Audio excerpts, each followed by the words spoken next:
46 is brought to you by Dr. George Leaks, Pahrum's optometrist since 1990, offering full-spectrum eye care for children and adults. Call today, 727-8300. News is also brought to you by J.K. Nelson Law. Call 727-9900 today for your free consultation. If you need a lawyer, you need Nelson.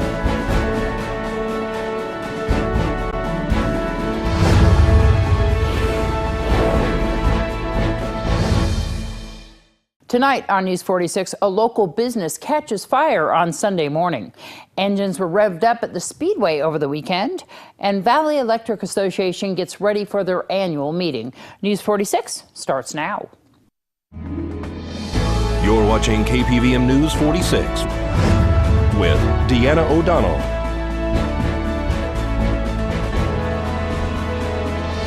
News 46, local coverage you can count on. Good evening. It's Monday, April 11th, 2016. I'm Deanna O'Donnell for News 46. Nick Moore was shocked Sunday morning as he drove by his family business and witnessed black smoke coming out of the roof vent at the construction company located on Highway 160. Moore told News 46 that he had just got a cup of coffee and was on his way to get the mail in his vehicle when he and an officer that was behind him on the highway were stopped in their tracks after seeing what appeared to be a fire occurring within the multi-office building owned by his family. We caught up with Fire Chief Scott Lewis at the scene Sunday morning. Just after about 8:30, 8:45, we were dispatched a report of a commercial structure fire at 1201 South Highway 160. Fortunately for everyone involved in this situation, the fire department and the building owners, that an astute Nye County Sheriff's Deputy Center was on patrol and observed smoke showing. We had no additional reports until his initial. Once that occurred, then we started receiving numerous reports of smoke showing from the building. On our arrival, we found that, in fact, smoke was presenting from the gable vents and along the eaves of a former motel that's been converted pretty much into a commercial complex involving numerous suites, different occupancies. We took a very aggressive interior attack today. We utilized our tower ladder, went to the roof, opened it up, and we found that there was fire conditions within the roof between the ceiling line and the roof surface. And it was extending beyond several offices at the front of the building. Again, time factor was extremely critical here. The weather conditions helped us. We've been experiencing some high winds today. They were calm on our arrival. Now they're starting to pick up a little bit. But all things came together. We were able to hold the fire to the area of origin, those suites that we found on fire at the time of our arrival. And so Nick Moore was here because I believe that this is Floyd's construction here. He was concerned about some of the contents in there being historical in nature. There's a lot of contents in here. There's from the business perspective of the numerous suites, as well as the owners and proprietors of the business itself. And what we did is we threw salvage covers and took all necessary precautions to try and preserve all that material that was stored within the building. You utilized Tower Ladder 1. We did. Tower Ladder 1 went into roof ops today and cut an access hole and also removed what was left of the HVAC. The air handler on the roof was actually collapsing into the structure. So they went up there and fashioned such a manner that they would protect the interior crews who were operating. And at one point, they also utilized our line to halt the forward progress of the fire to the adjoining suites running along the frontage road. Does it appear that the fire came from the air conditioning unit? We're looking in the area of the immediate area of the air handler. It looks like it's a really good suspect area for us right now. We're about to get into that investigative mode and pull the crews out for rehab. All the equipment is still in position. We're going to go in. There's different types of insulation involved in this structure, including some cellulose, which can be highly troublesome for us, especially if we get some winds.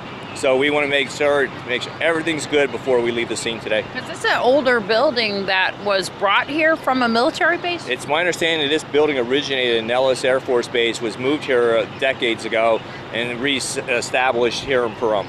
So there might be some issues that you guys need to take precautions for. We take every necessary precaution on every structure fire, and this is not an exception today. The Dwarf Nationals were held over the weekend at Pahrump Valley Speedway. Here is Chad Broadhead and Todd Dameron with more. Dwarf Car Nationals, of course, once again. These are so popular, aren't they? Oh yeah, it's a really popular class. I love this class. They've been behind us 100%. We just haven't had the Nationals for a couple of years, and this man standing next to me manned up and brought this thing back to the Speedway for us. Tell me all about it, Todd. We just started this new club in Las Vegas, Sin City Dwarf Cars, which is a part of Western States Dwarf Car Association, which consists of, we have drivers here, clubs here from Wyoming, Utah, Arizona, Oregon, California, Nevada. Are you guys going to continue to have your nationals here?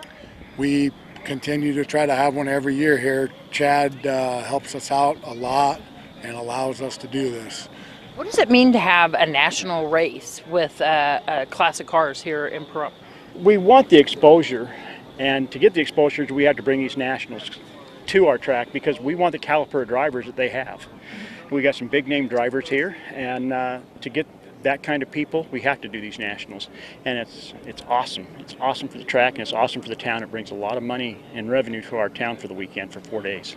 Where else do you guys race? Our next race is in Fernley, Nevada. How are you guys liking the track here in Pahrump? Oh, we love Pahrump. It's a perfect size racetrack for these little cars. I think we ended up with 65, close to 65 cars, which is really good because a lot of these guys drove 15 to 20 hours, and with the 70% chance of rain all weekend, Chad was able to get the race in for us, and so far so good. I always hear such good things about the track and that the drivers are very impressed with it. There's a lot of preparation, isn't there? There is, you know, especially when you have rain coming in like this.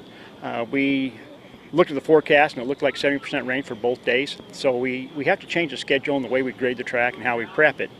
Well, this time the rain didn't come through, which thank goodness it didn't, but now it's taking us a little longer to get the track ready. These drivers understand that. They're patient, they're willing to work with us, and without their help we wouldn't be able to do it. You have dwarfs racing here at the track pretty regularly, right? Yes, we do. Every scheduled race we have dwarfs. What's coming up next for you guys? Right now it's just our regular scheduled racing. It'll be back in 2 weeks.